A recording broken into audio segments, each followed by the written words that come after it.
नमस्कार दोस्तों, आपका स्वागत है हमारे YouTube channel VBU exact point में। और आज हम पढ़ने वाले हैं FYU-GP सेमेस्टर 1 के सिलेबस के अनुसार से हमारा आज का इम्पोर्टेंट टॉपिक है धार्मिक आंदोलन के अनुसार बौद्ध धर्म का विस्तार पूर्वक वर्णन करें। BA के सभी क्लास सिलेबस के अनुसार से एक एक करके सभी प्रश्नों को पढ़ाया जाएगा और इन सभी क्लास का PDF फ्री में चाहिए तो हमारे टेलीग्राम चैनल को ज्वाइन करें, जिसका लिंक डिस्क्रिप्शन बॉक्स में दे दिए हैं। अगर आप हमारे चैनल पर नए हैं तो हमारे चैनल को सब्सक्राइब करें। हमारा आज का इम्पोर्टेंट टॉपिक है धार्मिक आंदोलन के अनुसार बौद्ध धर्म का विस्तार पूर्वक वर्णन करें। हम इसको आंसर में सबसे पहला पॉइंट में लिखेंगे धार्मिक आंदोलन। 6ठी शताब्दी ईसा पूर्व भारत में धार्मिक आंदोलन का प्रभाव देखने को मिला। लोगों के विचार में धार्मिक परिवर्तन देखने को मिल रहा था। पहला था बौद्ध धर्म और दूसरा है जैन धर्म। तो आज हम सबसे पहले पढ़ेंगे बौद्ध धर्म, अगला नेक्स्ट वीडियो में पढ़ेंगे जैन धर्म के बारे में। तो एक में लिखेंगे बौद्ध धर्म। बौद्ध धर्म के संस्थापक गौतम बुद्ध, इन्हें एशिया का ज्योतिष पुंज कहा जाता है। इसका मतलब यह हुआ कि बौद्ध धर्म के संस्थापक कौन था? वह गौतम बुद्ध था और यह एशिया का ज्योतिपुंज कहा जाता है। गौतम बुद्ध का जन्म 1563 ईसा पूर्व में कपिलवस्तु के लुम्बिनी नामक स्थान पर हुआ था। गौतम बुद्ध का जो जन्म हुआ था वह 563 ईसा पूर्व में हुआ था, कपिलवस्तु के लुम्बिनी नामक स्थान पर हुआ था। इसके पिता का नाम था शुद्धोधन और माता का नाम था माया देवी। हम अगला पॉइंट में लिखेंगे इसकी माता की मृत्यु इनके जन्म के 7वें दिन ही हो गई थी। इनका लालन पालन इनकी सतोली माँ प्रजापति गौतमी ने किया था। इसका मतलब यह हुआ कि जिस समय गौतम बुद्ध का जन्म हुआ था उसके बाद 7 दिन के बाद उसकी माँ की मृत्यु हो गई थी और इसका लालन पालन जो किया गया वह इसकी सतोली माँ प्रजापति गौतमी ने किया था। इसके आगे हम लिखेंगे इसके बचपन का नाम जो था वह सिद्धार्थ था। हम अगला पॉइंट में लिखेंगे बचपन से ही गौतम बुद्ध का मान अधिक अत्याधुनिक की ओर था, इसलिए इनके पिता ने इनका विवाह 16 वर्ष की अवस्था में यशोधरा के साथ कर दिया। इनके पुत्र का नाम राहुल था। और हम अगला पॉइंट में लिखेंगे सांसारिक समस्याओं से व्यथित होकर सिद्धार्थ ने 29 वर्ष की अवस्था में गृह त्याग दिया, जिसे बौद्ध धर्म में महाभिनिष्क्रमण कहा गया है। इसका मतलब यह हुआ कि गौतम बुद्ध जो था वह बचपन में सिद्धार्थ के नाम से जाना जाता था, जो 29 वर्ष की अवस्था में अपना जो गृह त्याग दिया था। हम अगला पॉइंट में लिखेंगे ज्ञान की खोज में बुद्ध इधर उधर भटकते रहे, फिर उन्हें अलार कलाम मिले जो इनके पहले गुरु बने। वह गौतम बुद्ध जो था वह ज्ञान की खोज में इधर उधर भटक रहे थे और उन्हें अलार कलाम भी मिले। इनके पहले गुरु जो बने, इनके जो पहले गुरु थे उनका नाम था अलार कलाम।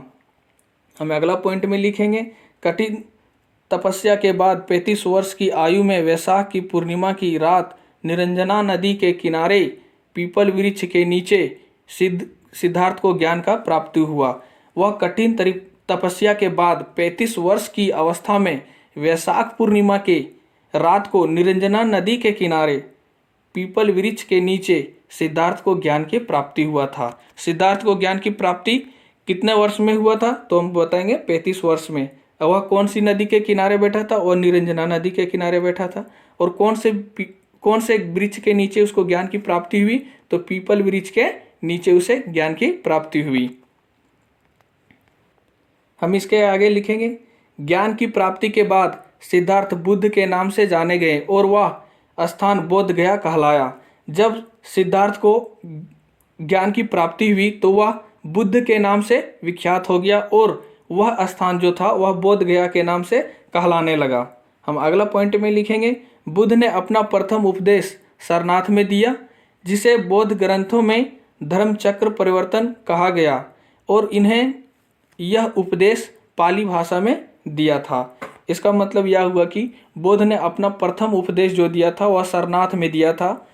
बौद्ध ग्रंथों में धर्म चक्र परिवर्तन कहा जाने लगा और उन्होंने यह उपदेश कौन सी भाषा में दिया था? वह पाली भाषा में उपदेश दिया था। हम नोट में देखेंगे बुद्ध ने अपनी स्वार्थिक उपदेश कौशल्य देश की राजधानी श्रावस्ती में दिए हैं। हम अगला पॉइंट में लिखेंगे महात्मा बुद्ध के प्रमुख अनुयायी थे। पहला था बिंबिसार, प्रसेनजित और उदयन। बुद्ध के अनुयायी दो भागों में विभाजित थे। बुद्ध के जो अनुयायी थे वह दो भागों में विभाजित थे। कौन कौन से? पहला था भिक्षुक और दूसरा था उपासक। एक में भिक्षुक बौद्ध धर्म का प्रचार प्रसार करने के लिए संन्यास ग्रहण किया। भिक्षुक उसे कहा जाता था जो बौद्ध धर्म का जो प्रचार प्रसार करने वाले व्यक्ति थे वह संन्यास ग्रहण कर लिया करते थे, उसे भिक्षुक कहा जाता था। और दूसरा में है क्या? उपासक। उपासक का मतलब गृहस्थ जीवन व्यतीत करते हुए बौद्ध धर्म को अपनाया, मतलब घर के जीवन को जिस तरह से वो जी रहे थे उसी तरह से जीते हुए बौद्ध धर्म को अपनाया। और हम अगला पॉइंट में लिखेंगे बौद्ध धर्म संघ में सम्मिलित होने के लिए न्यूनतम आयु सीमा 15 वर्ष की थी। अगर आप 15 वर्ष की आयु के हैं तो आप बौद्ध धर्म को अपना सकते हैं और बौद्ध धर्म के संघ में सम्मिलित होने के लिए तुमको कम से कम 15 वर्ष की उम्र की आवश्यकता होती है। हम अगला पॉइंट में लिखेंगे बुद्ध के जीवन से संबंधित बौद्ध धर्म के प्रतीक। जब बुद्ध का जन्म हुआ उससे कौन कौन से प्रतीक चिन्ह रखा था उन्होंने जन्म के लिए कमल एवं सांड का चित्र रखा था। गृह त्याग के लिए उन्होंने घोड़ा का चित्र रखा था और ज्ञान के लिए पीपल या बोधि वृक्ष के नाम से जाना जाता वह वृक्ष के चित्र रखा था। निर्वाण के लिए पद चिन्ह और मृत्यु के लिए स्तूप का चिन्ह रखा जाता था। हम अगला पॉइंट में लिखेंगे 80 वर्ष की अवस्था में 483 ईसा पूर्व कुशीनगर में बुद्ध का निधन हुआ, जिसे बौद्ध धर्म में महापरिवर्तन कहा गया। इसका मतलब यह हुआ कि 80 वर्ष की अवस्था में 483 ईसा पूर्व कुशीनगर में बुद्ध का निधन हुआ, जिसे बुद्ध धर्म में महापरिवर्तन कहा गया। अगर पूछा जाएगा कि बुद्ध का निधन जो हुआ था वो कहाँ हुआ था तो बोलना है कुशीनगर में हुआ था। कितना ईसा पूर्व में? 483 ईसा पूर्व में। वह कितने वर्ष की अवस्था में था? तो 80 वर्ष की अवस्था में बुद्ध की मृत्यु हुई थी। हमारा अगला पॉइंट है निधन के पश्चात बुद्ध के अस्थि अवशेषों को भारत के 8 जगहों पर स्थापित कर स्तूपों का निर्माण करवाया गया, जिसमें से सबसे बड़ा स्तूप सांची का स्तूप है। इसका मतलब यह हुआ कि जब बुद्ध का निधन हुआ के पश्चात बुद्ध के अस्थि या अवशेष को भारत के 8 जगहों पर स्थापित कर स्तूपों का निर्माण करवाया गया, जिसमें से सबसे बड़ा स्तूप कौन सा था? वह सांची का स्तूप है। हमारा अगला है इंपॉर्टेंट पॉइंट्स, मतलब वो कौन कौन से इंपॉर्टेंट पॉइंट्स हैं। सांची के स्तूप का निर्माण करवाया, किसने करवाया था? वह अशोक ने करवाया था। दूसरा में है बौद्ध धर्म का प्रमुख ग्रंथ कौन सा है? त्रिपिटक है। बौद्ध धर्म को अपनाने वाली प्रथम महिला कौन सी थी? बुद्ध की मां प्रजापति गौतमी। बौद्धों का सबसे पवित्र त्यौहार कौन सा है? वह है वैशाखी पूर्णिमा। इन चारों पॉइंट्स को बहुत इंपॉर्टेंट है, इसे आप याद रखिए, यह परीक्षा में लिखने के लिए महत्वपूर्ण पॉइंट हैं। हम उम्मीद करते हैं कि यह वीडियो आपको पसंद आया होगा और इस क्लास का फ्री में PDF चाहिए तो हमारे टेलीग्राम को ज्वाइन करें, जिसका लिंक डिस्क्रिप्शन बॉक्स में दे दिए हैं। अगर आप हमारे चैनल पे नए हैं तो हमारे चैनल को सब्सक्राइब करें। मिलते हैं नेक्स्ट वीडियो में। Thank you.